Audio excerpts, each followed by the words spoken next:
Hare Krishna, muy buenos días. Namo Vishnu Padaya Krishna Presaya Bhutale Srimate Bhaktivedanta Swaminiti Namine Namaste Saraswate Deve Gauravani Prasharine Nirvishesha Sunyavadi Pashatya Deshatarine Shayatri Krishna Chaitanya Prabhu Nityananda Tri Abdvaita Gadavdara Rivasadi Gaura Bhaktavrinda Hare Krishna, Krishna Krishna, Hare Hare, Hare Rama, Rama Rama, Hare Hare.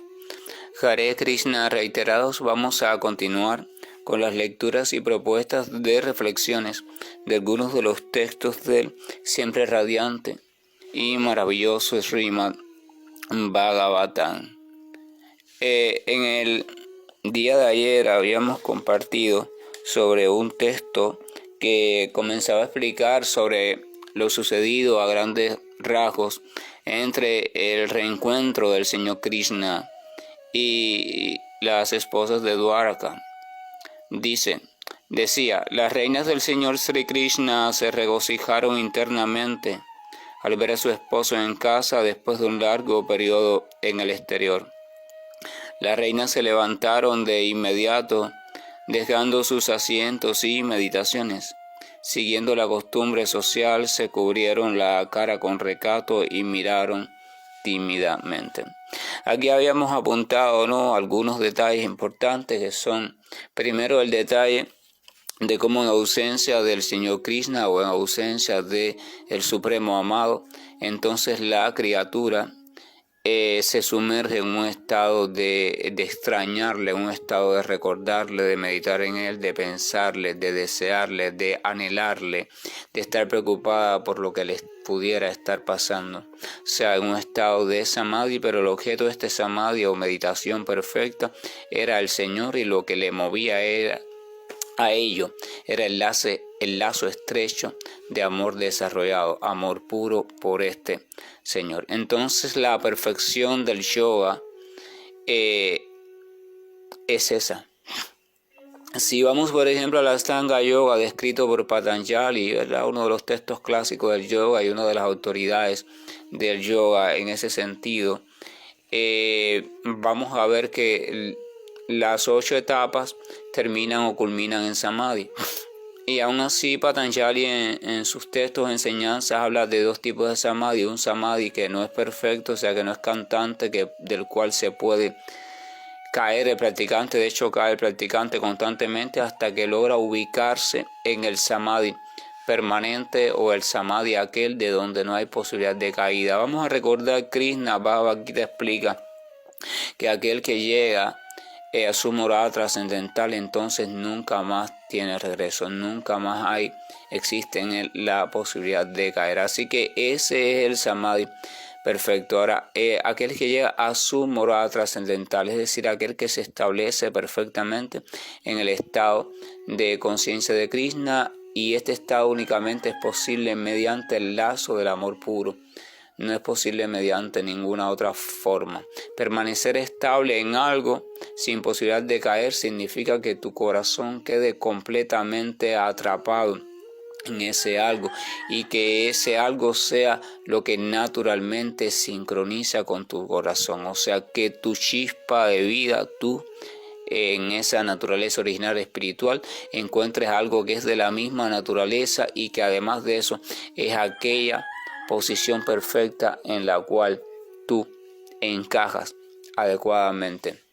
Y esa es la cuestión, ese es el Samadhi. Ya ahí no hay posibilidad de caída al plano de conciencia material. Entonces vemos que las reinas de Dwaraka, vemos que los devotos puros del Señor en su estado de amor completamente puro y totalmente realizado, se encuentran en Samadhi. Cuando están en presencia del Señor, se encuentran entonces extasiados en su presencia y en su servicio directo, deleitándose con sus cuestiones conforme a las que les resulten más atractivas de acuerdo a su propia personalidad. Vamos a recordar que la relación del Señor, lo que se denomina perfección en la relación con el Señor, no se refiere a algo en específico, sino a la calidad de la relación o del amor que te empuja.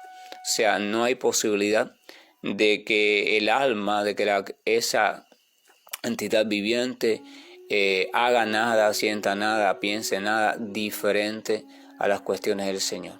Y esto no se refiere diferente a una religión u otra. No estoy hablando de religión, estoy hablando de amor puro por Dios, que es muy diferente. La religión siempre depende de algún tipo de doctrina, algún tipo de fe, y sabemos que las doctrinas y la fe se han modificado en el tiempo y cambian en el tiempo, pero el amor puro es una esencia trascendental. La religión pertenece a las cuestiones de este mundo porque son metodologías o son senderos establecidos en una época determinada conforme a las situaciones de las criaturas en ese momento, para ayudarles a ir reorganizando su vida en pos de irse liberando y transitar hacia la trascendencia. Pero una vez la criatura está ubicada en la trascendencia, una vez su corazón está puro, una vez está completamente libre de las concepciones materiales de la existencia, incluyendo la concepción material de su propia naturaleza, entonces la religión deja de tener sentido. La palabra religión, la metodología, la doctrina deja de tener sentido y solamente se guía a la criatura por el amor completamente puro. Claro, mientras que ese estado no se llega a él, que no es un estado tan simple de llegar tampoco, entonces necesita la criatura prescribirse dentro de un método, dentro de herramientas, dentro de indicaciones, dentro de orientaciones, seguir ciertas cuestiones, normas que le van a ir ayudando a purificar su corazón y su mente. Pero cuando esa meta está concluida, entonces ya todas esas cuestiones de limitaciones, entrenamientos se convierten en un estorbo, y si acaso la criatura las mantiene es para beneficio de los que vienen detrás, de que sepan de que eso es necesario, pero ella en su interior ya no está atada por nada de eso, sino que está entregada al goce del amor perfecto con aquel que es también la fuente de toda perfección, el Señor Supremo. Teresita del Niño de Jesús fue una monja de la tradición católica y era de las Carmelitas Descalzas. Murió muy joven, a los 23 años, si mal no recuerdo. Y entonces ella, lo que le motivó un día a entregarse por completo a una vida como religiosa fue porque, leyendo las escrituras en una de las cartas, vio que se decía que de nada servía ninguno de los dones, ni el don de profecía, ni el de curar enfermos, ni el de lengua, ninguno de los dones, si no se tenía el amor. Y también vio que cuando se tenía el amor y el amor era perfecto y puro, entonces no había posibilidad de actividad pecaminosa.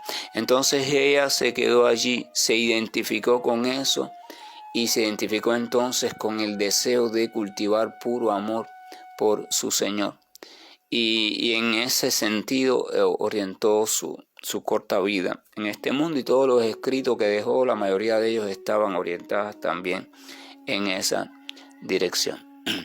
El amor puro es la única forma natural de conducir a la entidad viviente al estado de perfección, conocido como samadhi en su madurez. No hay otro método que pueda conducir a la entidad viviente hacia ese estado de manera permanente. No hay otro método. Si se intenta hacer por otro método y permanecer, primero llegar a ese estado y después permanecer, todo se torna muy trabajoso e inseguro. O sea, no hay certeza, porque no puede haberla, de cuánto tiempo puede la criatura permanecer en ese estado de absorción. Entonces, al estar en ese estado de absorción, entonces surge una primera dificultad, que es que la criatura necesita, en el caso de las que están inmersas en la cotidianidad, seguir las cuestiones cotidianas. Pero si siguen las cuestiones cotidianas, entonces salen del estado de absorción. Entonces hay una cuestión importante: cómo mantener ese estado de absorción, qué significa ese estado de absorción y al mismo tiempo continuar con las cuestiones cotidianas. Ojo, y repito, no se puede hacer así de manera improvisada. No hay metodología que lo permita. De hecho, dentro de la concepción material de la vida no se puede hacer, porque vida cotidiana significa poner en marcha diferentes actividades, los sentidos materiales, etcétera, etcétera. Y absorción significa, desde el punto de vista del yoga descrito por Patanjali, entonces suspender todas esas cuestiones. Por eso comienzo diciendo irse a un lugar apartado, sagrado, situar una estera de hierba cuchá, sentarse encima de ella. O sea, todo un proceso que comienza por un aislamiento, un apartamiento. El yoga de Patanjali necesita necesariamente, valga la redundancia, un apartamiento. De hecho, todos necesitamos un apartamiento en un primer momento de nuestra práctica para un poco fortalecernos, porque es casi imposible en medio de los mismos estilos de vida de la locura cotidiana el lograr un avance en ese sentido. Es como un entrenamiento previo necesario. Entonces se necesita de eso, y para cuando el practicante esté lo más establecido posible en el control de su mente y sus sentidos, entonces pueda reinsertarse y no ser arrastrado de nuevo por la vorágine, y aún así es arrastrado en la mayoría de los casos, porque en Kali Yuga la criatura está cada vez más débil, porque está más cubierta de sus ilusiones, y la influencia por tanto de Kali Yuga es también cada vez más fuerte.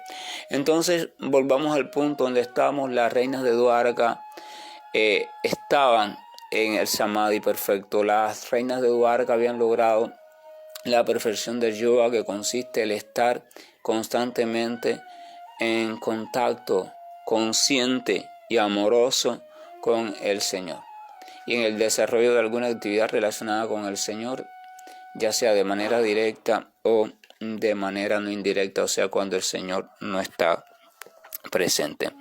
Entonces, en este caso dice, el otro detalle importante en ese texto es que dice que ellas, al ver, se regocijaron internamente al ver a su esposo en casa después de un largo periodo en el exterior, y las reinas se levantaron de inmediato dejando sus asientos y meditaciones. Ya el modo de recordar, ya el modo de esa práctica de estar absorto en el extrañar a Krishna ya no tenía sentido, ¿verdad? De eso hablamos. La práctica tiene sentido, la práctica metódica tiene sentido hasta tanto el Señor va apareciendo y se establece perfectamente. Cuando el Señor se establece, entonces hay que hacer caso a lo que dice Krishna Bhagavad Gita, capítulo 18, verso 66, donde dice, en ese momento entonces abandona todo tipo de dharma, todo tipo de práctica, deberes, etcétera, todo tipo de etiquetas, protocolos, todo tipo de pensamiento, y simplemente entrégate a mí. Más adelante dice, no tengas miedo, yo te protegeré de todo peligro. O sea, en ese momento hay que tomar la decisión de lanzarse uno a los brazos del Señor, comenzar a depositar toda nuestra atención, entregar nuestra voluntad a lo que el Señor va a ir indicando, porque de lo contrario tampoco hay posibilidad de samadhi perfecto. Muchas personas, de hecho la mayoría, se queda en este límite de lo correcto y lo no correcto, lo debido y lo no debido, y nunca saltan a los brazos del Señor. Él nunca lo hace.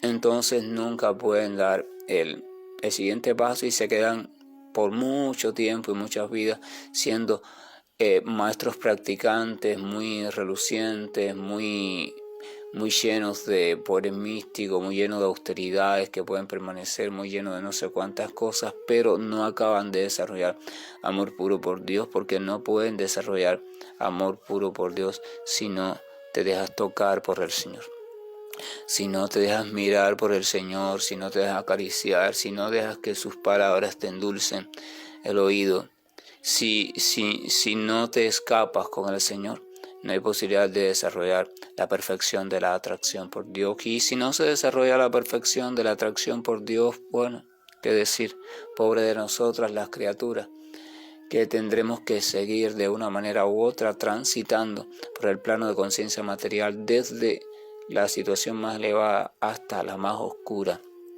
de todas. Pero Si acaso tenemos un desliz, como se dice comúnmente, si tenemos un desliz con el Señor y nos dejamos tocar por el Señor, nos dejamos endulzar por el Señor, si creemos en sus palabras, en sus promesas, si logramos disfrutar de su cabello, si logramos mirar a sus pies y obtener allí una posición cerca de sus pies, aunque sea en la forma de una partícula de polvo o en la forma de aquella hierba que esos pies delicados van pisando cuando camina. Señor, Krishna en su forma de Gopal, niño pastor, él camina, corretea como todo niño por Vrindavan, descalzo, y es una bendición la hierba que va siendo pisada por él, porque en verdad ese pisar la hierba no es un maltrato para la hierba, sino es la perfección de la vida. Al fin, el dueño de mi amor me ha tocado, aunque sea con la planta del pie. Vamos a recordar que en el Señor no hay diferencia, el Señor es absoluto. Nosotros los tontos en este mundo tenemos una diferencia. Me tocó con el dedo, me tocó con un pie, me tocó con el rostro, me tocó con no sé qué, que esta parte es más sucia, que aquella parte es más limpia.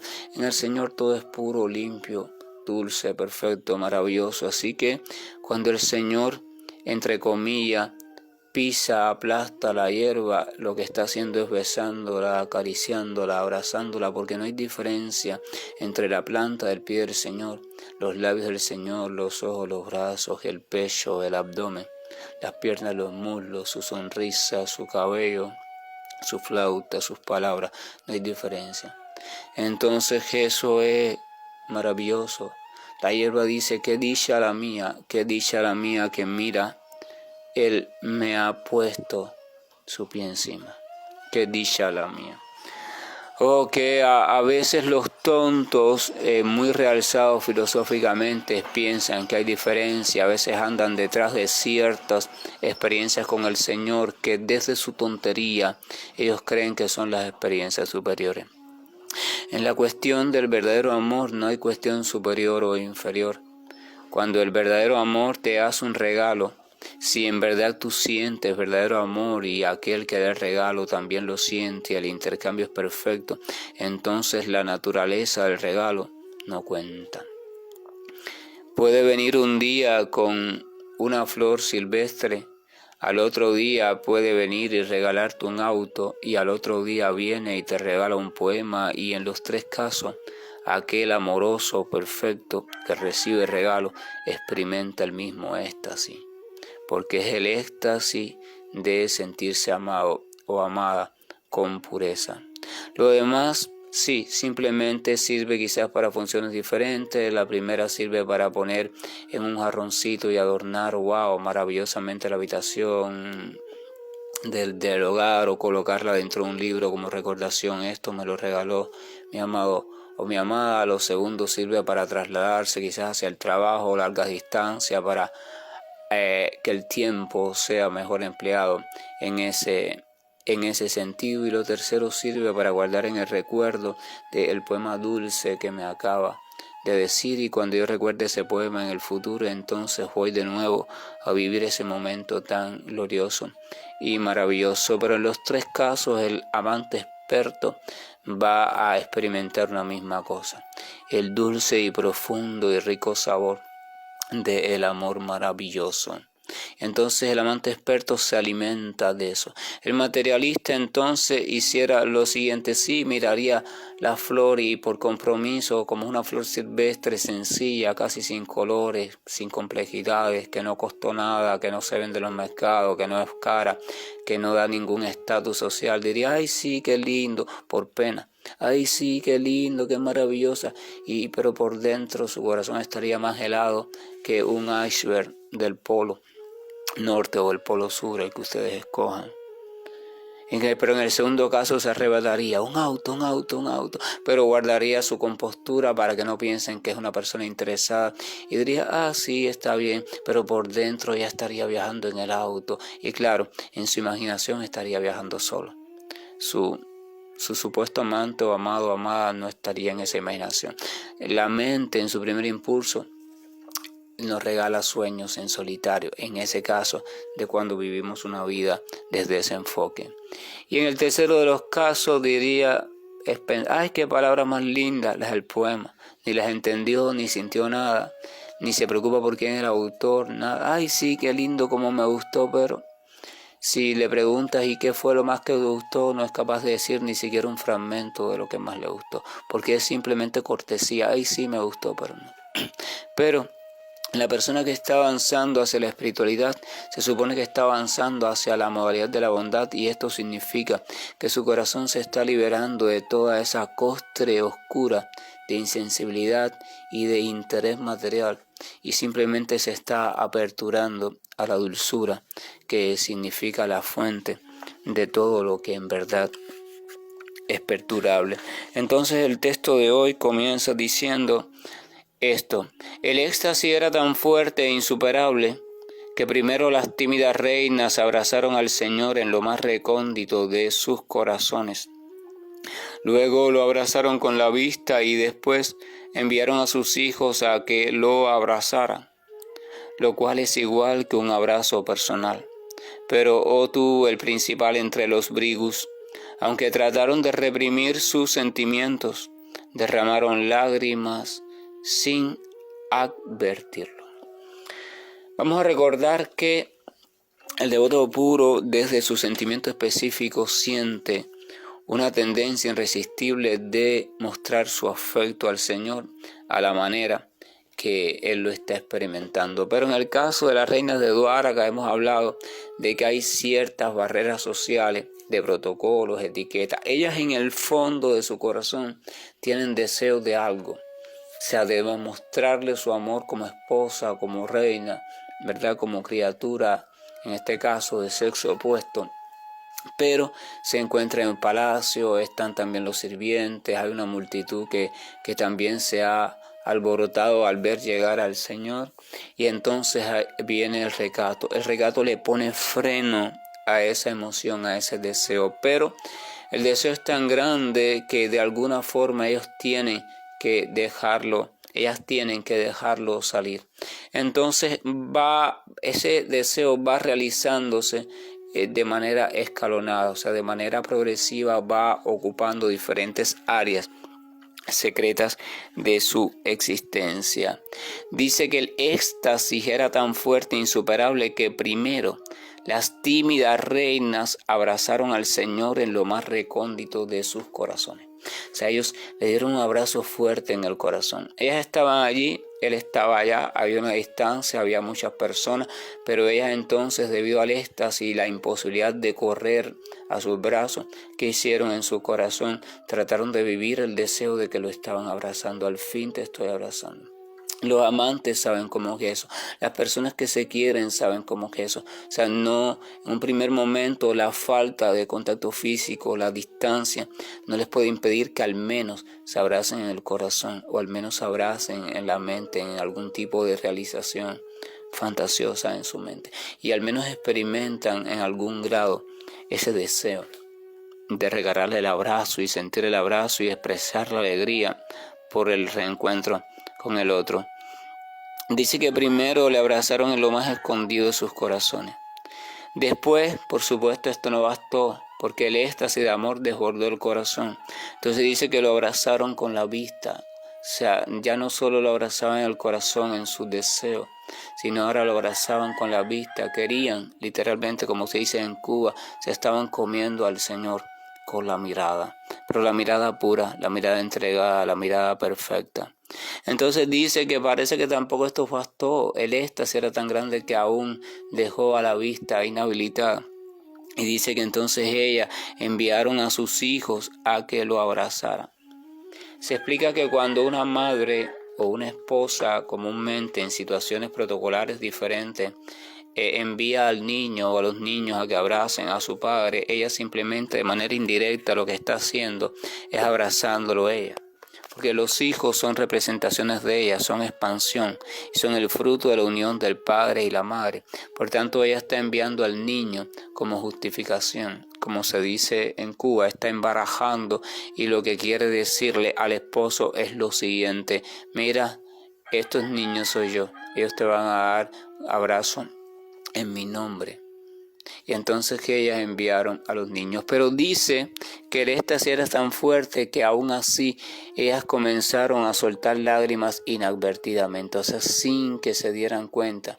Ni siquiera ellas mismas no lo pudieron ocultar, no pudieron ocultar el deseo que tenían de abrazar a su esposo, no pudieron ocultar el éxtasis de alegría que tenían al reencuentro de nuevo con una señal de la presencia de su amado en sus vidas. Y aunque hicieron lo posible, ¿no? Buscaron diferentes trucos para sacar un poco ese éxtasis, el corazón, la imaginación, la mirada, los ojos, el enviar a los niños, aún así el éxtasis desbordó aún más todos esos recursos y las lágrimas salieron. Las reinas de Dwara, que estaban indudablemente en estado de perfección, el devoto puro no puede contener de manera completa, de manera absoluta el éxtasis de amor por Dios. Cuando él siente por algún motivo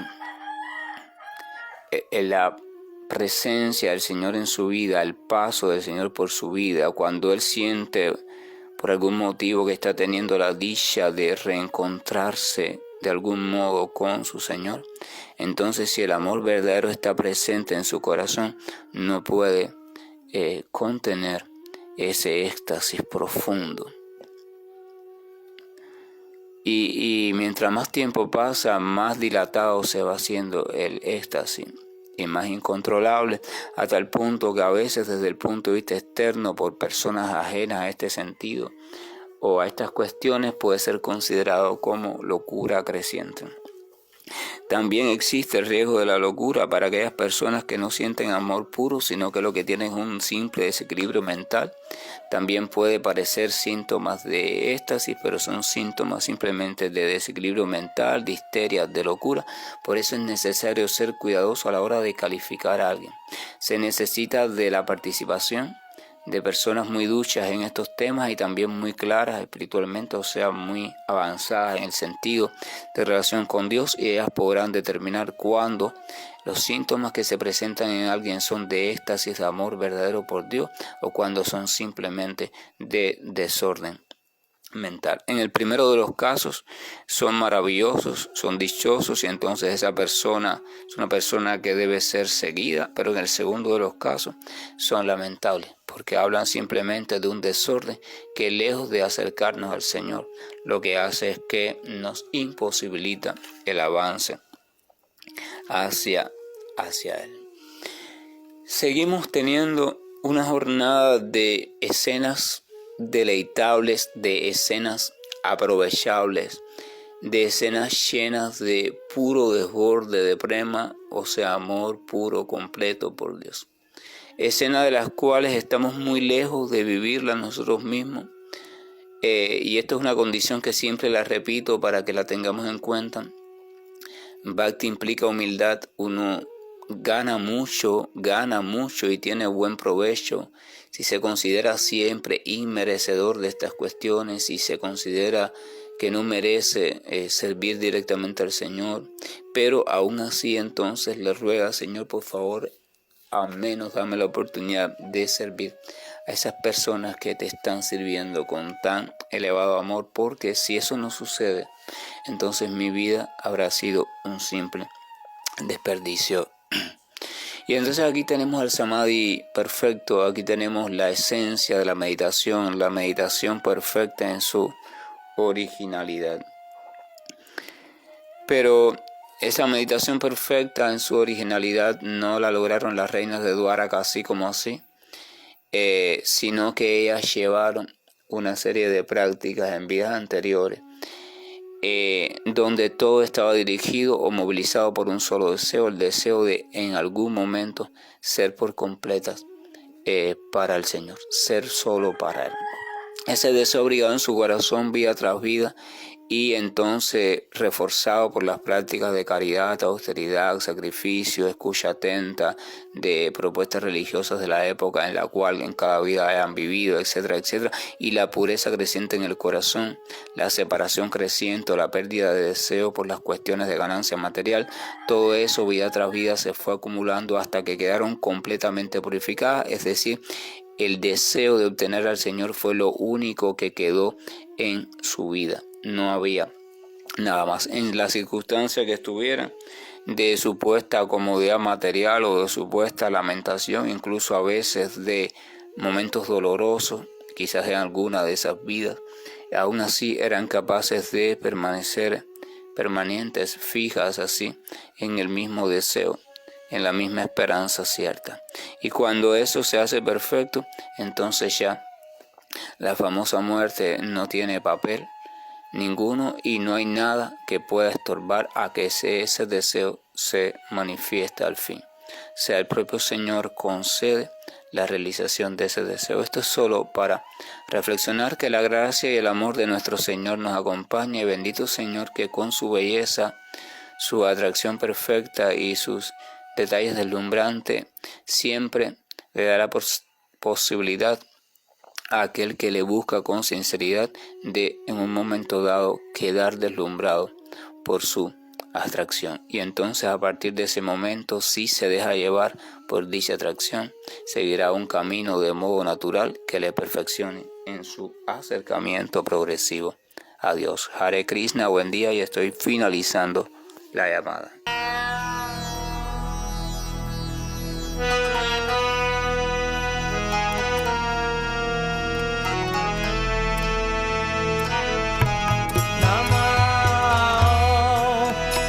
Padaya Krishna Prasthaya Bhutale Srimate Bhaktivedanta Swami Nichinamine Namaste Sarasvati Devam Gauravani Pracharini Nirvishesha Shunyavadi Vasacha Deshatarine Shri Krishna Chaitanya Prabhu Nityana